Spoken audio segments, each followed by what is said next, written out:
So, Drew, tell me, how easy or hard is it for a kid to make a TikTok account? Really easy. Way too easy in the Department of Justice's vision. Drew Harwell covers technology for The Post. Last week, the Justice Department sued TikTok and its China-based parent company, ByteDance. Kids younger than 13 are not allowed to make TikTok accounts outside of the app's kids mode. At least, that is how it's supposed to work. But, the Department of Justice has basically come out and said that it was really easy for kids to create accounts. Either they would, just lie about their age, or they would go through like a third-party website like a Google or an Instagram and use those account credentials to create a TikTok account. The DOJ said that millions of kids made TikTok accounts that way. And once they did, the app vacuumed up their data just like it would for adult users. There's actually a law from the 90s that protects kids from that kind of privacy violation. It's called the Children's Online Privacy Protection Act, or COPPA.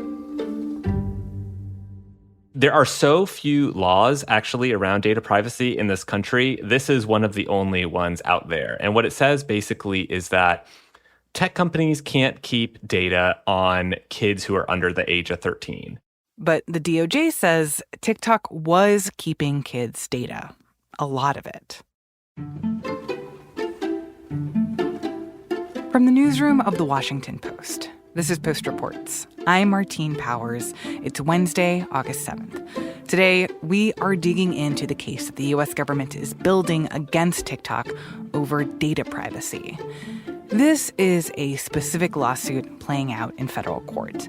But these problems go way beyond TikTok, and they affect all of us, not just kids. Pretty much everything we do these days, from browsing the web to buying things on the internet to downloading apps, checking the weather, swiping left on a dating app, all of that generates a really rich data set, and corporations and data brokers and many others are sitting there vacuuming it all up. Later in the show, I sit down with journalist Byron Tao, who recently wrote a book about all the many ways that companies and government entities are identifying and tracking us through our data. And we'll hear what you and I can do to try to stop it. But first, here is my conversation with Drew. So, Drew, explain to me a little bit more here. Like, in simple terms, what is happening here? Why is the U.S. government suing TikTok? And why is this case important?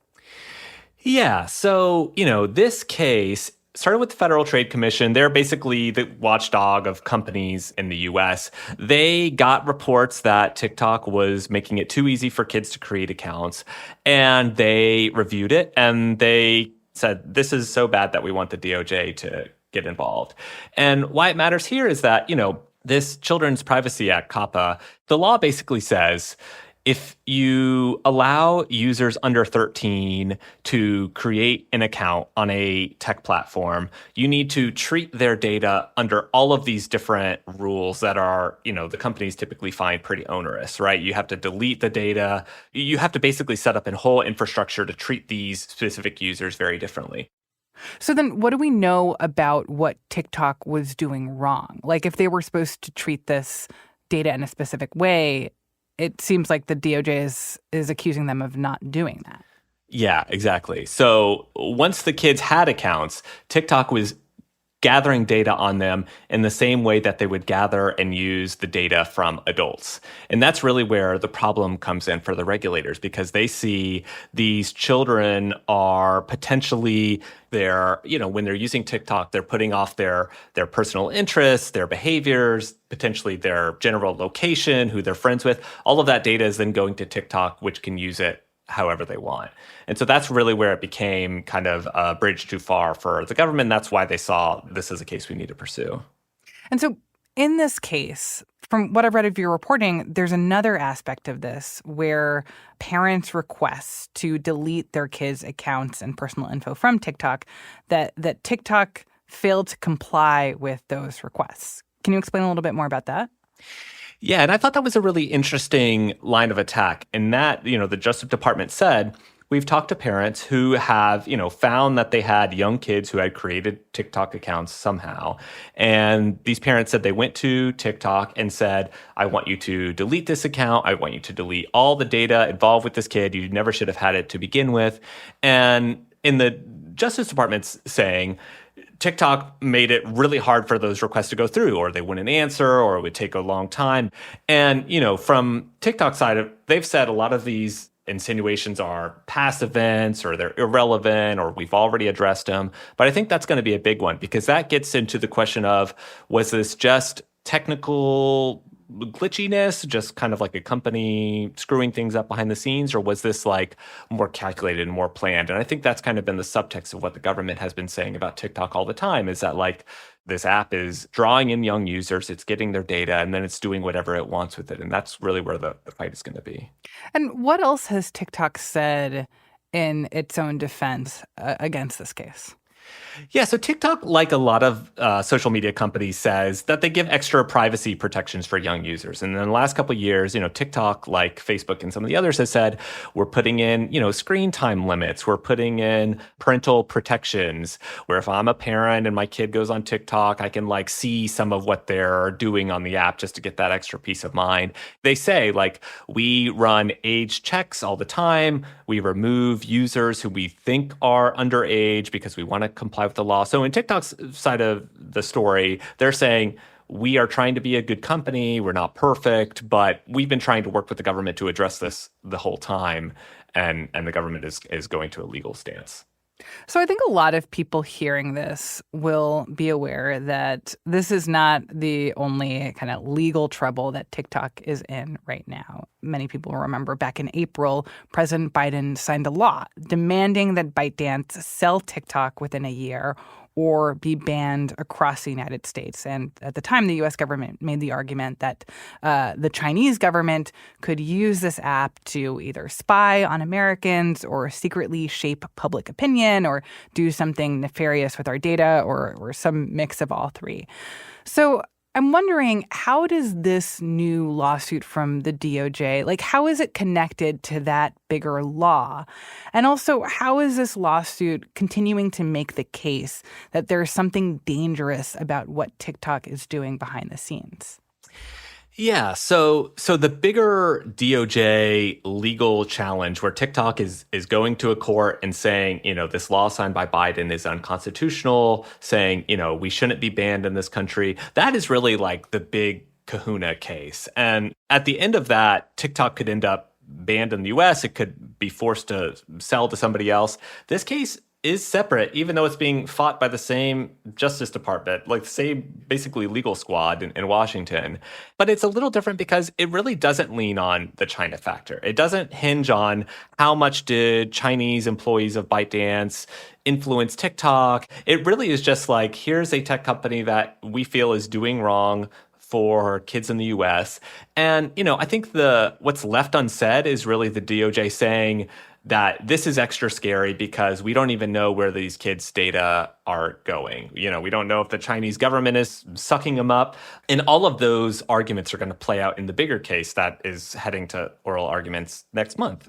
But this is kind of like a sidecar case to the bigger one. And it's basically the DOJ saying, this is why our anxieties matter over this company. It's not just this speculative thing. These are, millions of American kids whose data is going to this company that we have all of these giant concerns over. But I guess I'm wondering, why does that matter? If you think about some kid, some 11-year-old who uses TikTok a lot, watches, some mix of Taylor Swift fan videos, cute cat videos, whatever 11-year-olds are watching these days. What's so bad about TikTok potentially having and maintaining data about that kid and their viewing habits? What is the worst case scenario here of what could go wrong if the allegations that are being made in this lawsuit are true? This is where it gets really slippery. The DOJ side has been that all of these Americans' views on not just cute animals, but also like potentially their political views or how they feel about abortion or gun control or whatever, that those could be secretly shaped by Chinese censors and propagandists, that they could be, subtly brainwashed into seeing China's view on the world.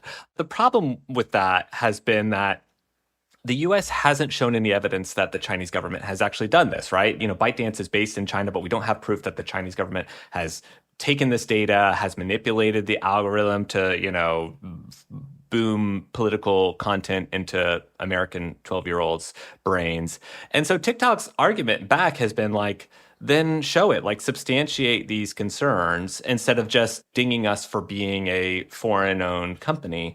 And it's not just TikTok making that argument, but a lot of like free speech advocates in the US, like even privacy advocates, saying we're hammering TikTok for these data privacy concerns when really data privacy is like a social media problem. If you care about it in the TikTok angle, you should care about it from the Facebook or Instagram or Snapchat angle too. And, maybe pass a law that covers the entire industry that sets some rules around like, privacy and algorithmic transparency and all this stuff that I think a lot of people would care about, not just when people are on TikTok or on a foreign-owned app, but on like an American-owned app too. Drew, this was so fascinating. Thank you so much for unpacking all of this reporting for me. Thank you. Drew Harwell covers technology for The Post.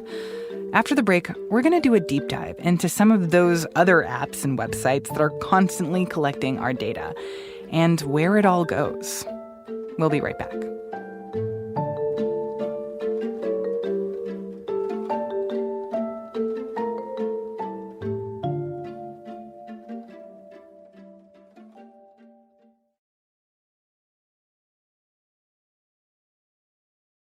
TikTok's only the tip of the iceberg. And, shutting down TikTok is only one possible vector for data collection, given how much information is out there about all of us. Byron Tao is an investigative reporter at Notice, a nonprofit newsroom here in D.C. Before TikTok was sued by the Justice Department, and even before a TikTok ban was proposed by the White House, Byron had been thinking about all the ways the apps on our phones gather information about us. And I think when people sign up for Grindr or Tinder or Bumble or any other dating site or app that asks for their location, I don't think they conceive of thousands of parties having access to their precise location, including from wherever they decide to swipe from.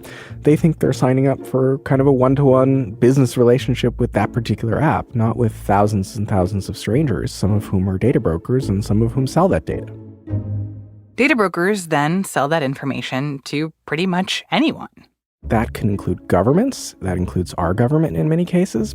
Governments have become very interested in buying data on the population to do whatever governments do. Sometimes that's benign things like transportation planning or public health or, better serving the community. But sometimes that's public safety, that's national security, that's arresting people, that's denying people immigration benefits or finding them for deportation.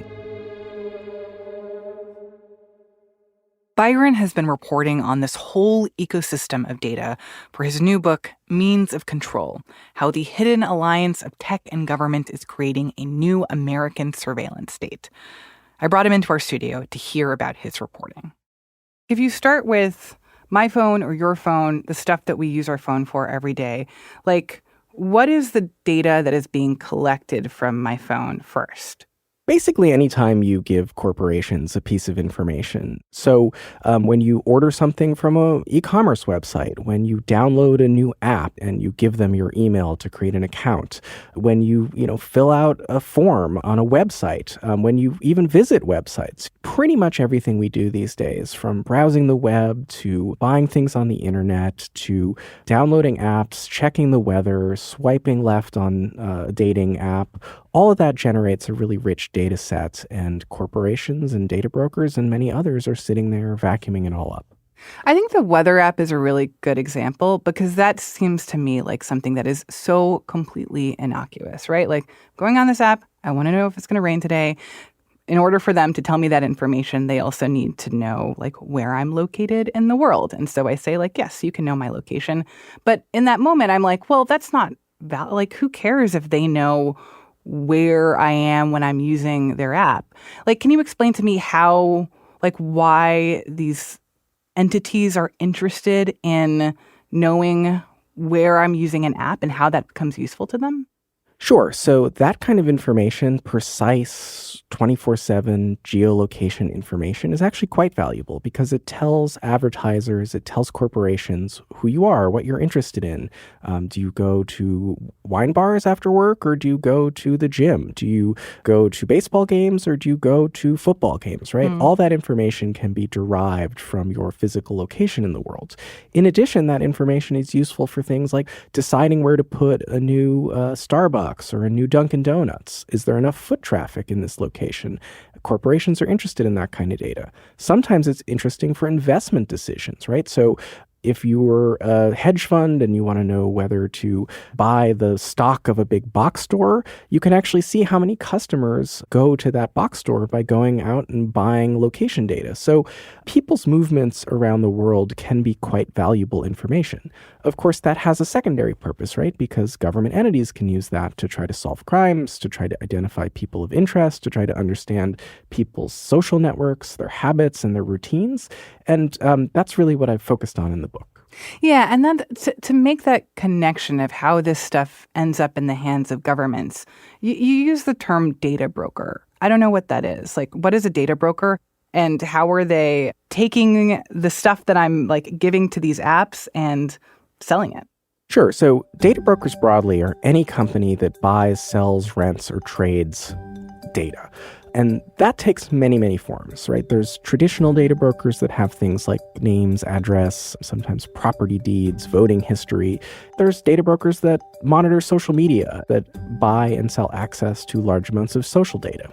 Then when you're talking about mobile phones, there are tons of data brokers out there that exist to vacuum up information from mobile phones. So the location of the mobile phone, often the make and model of it, all of that is available through either advertising entities or by buying it directly from the person that makes, say, a weather app or a game. So data is big business. It's $100 billion, if not larger, industry. And it's part of the mainstream American economy these days to buy and sell this consumer information for all sorts of purposes.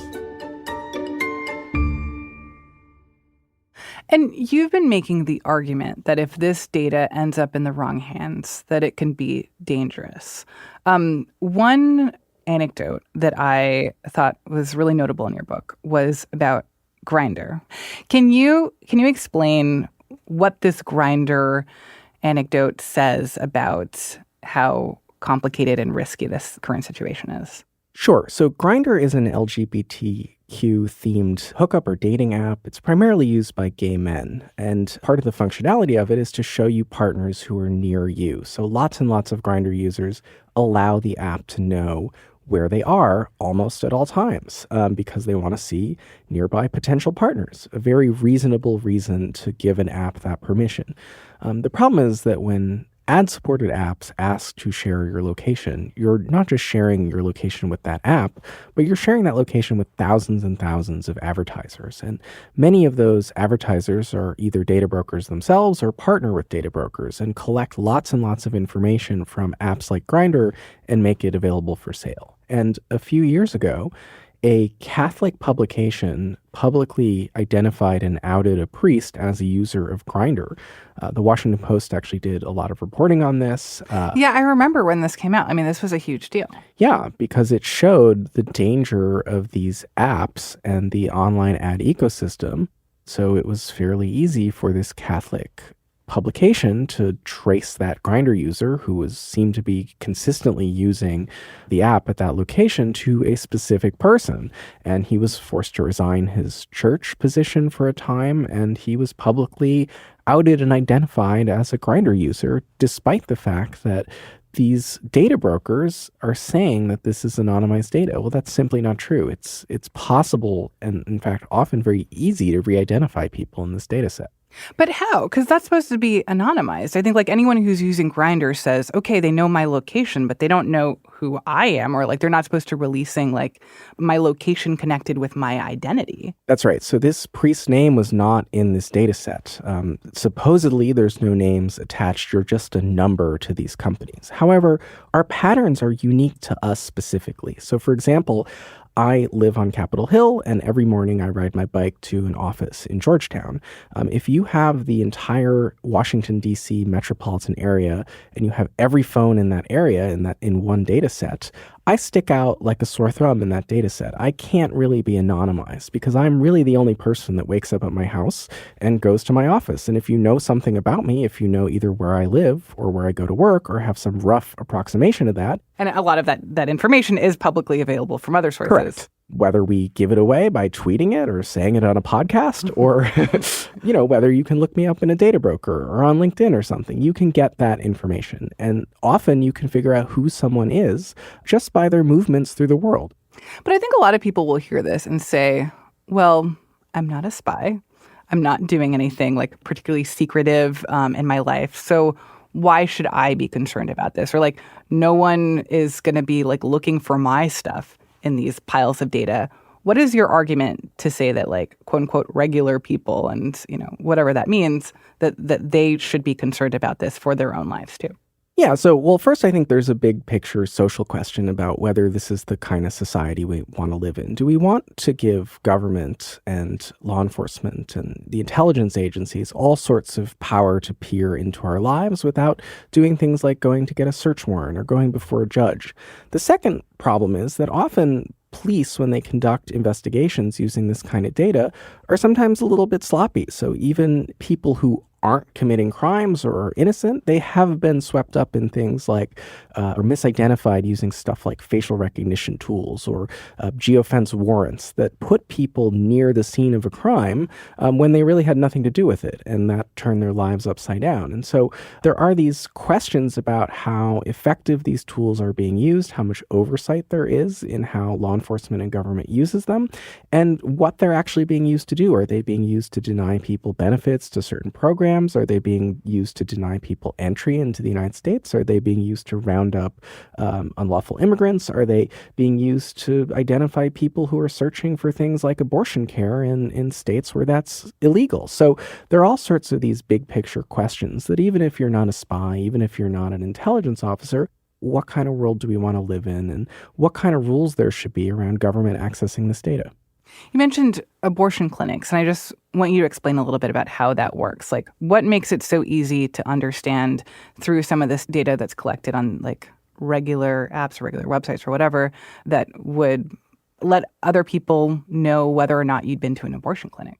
Yeah, so there have actually been a number of specific examples of data brokers that would compile sort of audiences of devices that were seen at, say, a Planned Parenthood clinic. And that information for a time was available for sale for anyone who wanted to use it. And in many cases, there were anti-abortion groups that were trying to run ad campaigns designed to talk people out of abortions. But after the Dobbs decision, it became even more concerned that, hey, this is actually a pile of data that law enforcement could use to see if people are traveling from states where abortion is illegal to states where it's legal. And could they potentially try to enforce their state law against those citizens looking for that kind of care? They potentially could. Maybe this is a dumb thing to say, but I'm like frankly surprised that law enforcement is like that kind of on the ball about knowing the ways that technology can actually be used to their advantage of like finding these details about people that can lead to prosecution or even that they, I don't know, like how expensive is it? Like how much does it cost for a municipal police department to suck up data that's from people's phones in their area and to use that to solve a crime? Yeah, so there are very specialized vendors who for $10,000 to $50,000, somewhere in that range, you can get a tool that allows you to track the movement of phones around the country. For, probably the same rough figure, you can get a license plate reader system that will capture the unique Bluetooth identifiers of every wireless headphone that drives by the license plate reader. And of course, law enforcement is not a monolith, right? There are large urban police departments with billion-dollar budgets, and then there are small county, rural law enforcement agencies with much, much smaller budgets and fewer resources. So it just sort of depends on what we're talking about here, but there are vendors out there that are aggressively marketing these tools to these agencies, and there are grants available from the federal government, and often that's the pipeline to get these tools into the hands of law enforcement agencies. And I would imagine that these law enforcement agencies say, well, yeah, this is justified because we are using this data to solve crimes. Like, what is the argument that you've heard from them why we should actually be okay with this and that this is part of the public good? It's exactly that. They say that this data is a helpful tool that allows them to get leads in cases where they might not necessarily have probable cause to go before a judge. And beyond that, they say, hey, this is data that every corporation in America has access to for selling people patio furniture or advertising them, things on television. Why shouldn't we, with our public safety mission, trying to keep our local residents safe, why shouldn't we have access to the same data? So if someone is listening to this and saying, you know what, this doesn't feel great to me. Like, I don't love the idea that when I go on my weather app, that location data could, in some world, end up in the hands of law enforcement or the Russian government or anything else. Like, what are you supposed to do about it? What can you do about it? Like, what are the ways in which regular people who are trying to use the internet sometimes and going about their lives can try to push back against this creep of all our data being out there infinitely? Sure. So the good news is that Apple and Google in recent years have given consumers a lot more privacy choices. So now in a modern phone operating system, you can say to your weather app, I don't want you to have 24/7 access to my location. I'm just going to give you access to my location whenever I open the weather app.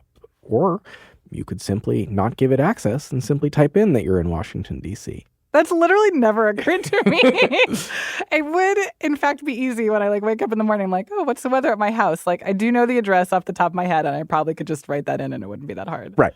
So you can tweak the settings on your device to give yourself a lot more privacy. You can restrict what has access to your camera roll, to your contacts list, to your geolocation, and all sorts of other settings. Beyond that, companies tend to collect and sell your information when the app is free. When you give an app developer a little bit of money, either as a recurring subscription or as a one-time payment, and usually it's only a couple of dollars, that actually reduces the incentive for them to sell your data. That's not true across the board. I'm sure there are paid services that sell data on their consumers, but by and large, it's a healthier business model to actually pay for digital content or digital services because it's not free to make this stuff, right? It's not free to code an app. It's not free to hire the lawyers and the HR people that you need to run a company. And so when these app developers can't count on the public to pay 99 cents or $1.99 for their app, that's actually when they turn to monetizing their users and selling their data. So yeah, what is the adage that if you don't know where the thing is making money from, it means that you are the product. Yep, you are not the client. If you're not paying, you are the product. Your information, your habits, your routines, your data is being commoditized by that company if you're not giving them money directly.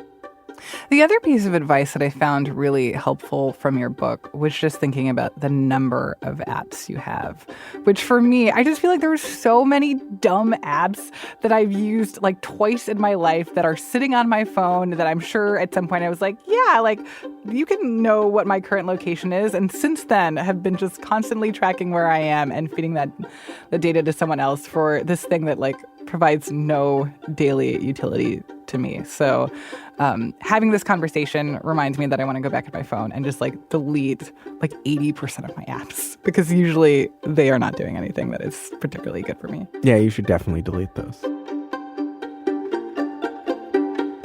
Byron, thank you so much for all of this. Thanks so much for having me.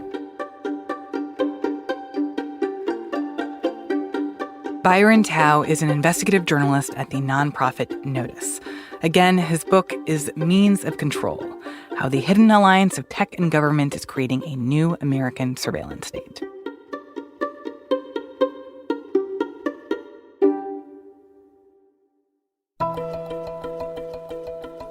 The Post is reporting on so many other stories today. And before you go, we want you to hear about a couple more of them. Missouri Congresswoman Cori Bush lost her primary on Tuesday. She was defeated by Wesley Bell. This district is ready for better and more accountable representation in Washington, D.C.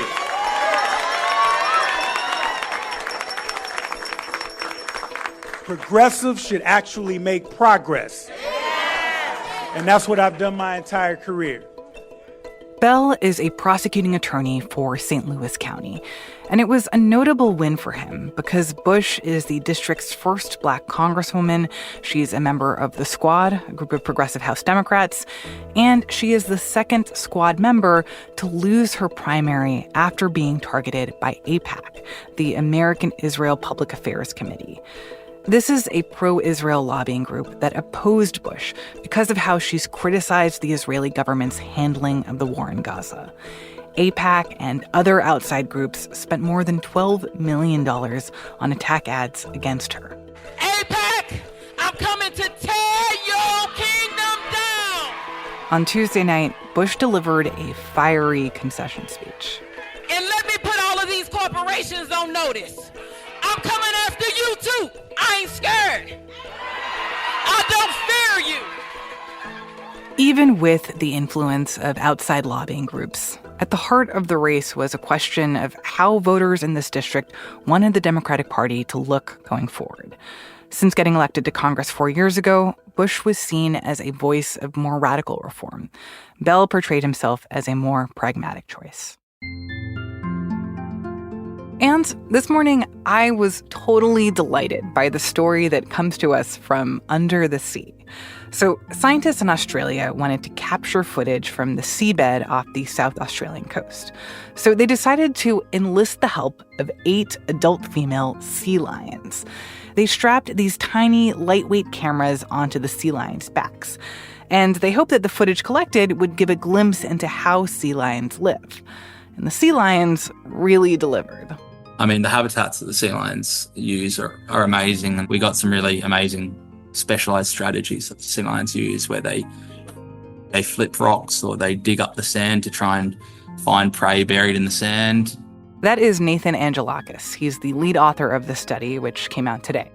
And then we also were lucky enough to get footage of a mother sea lion taking her pup to sea. So that's the first evidence, essentially, that we have that the first direct evidence that Australian sea lion mothers pass on their foraging skills to their pups.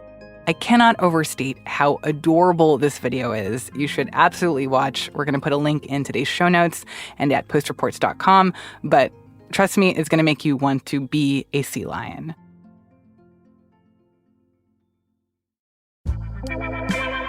That's it for Post Reports. Thanks for listening. If you're looking for another way to go beyond the headlines and really dig in on the news from different perspectives, I have a show recommendation for you. The opinions section at the Post has its own podcast. It's called Impromptu, and you can hear Post-opinion columnists having frank, thoughtful conversations on the news and cultural debates we can't stop thinking about.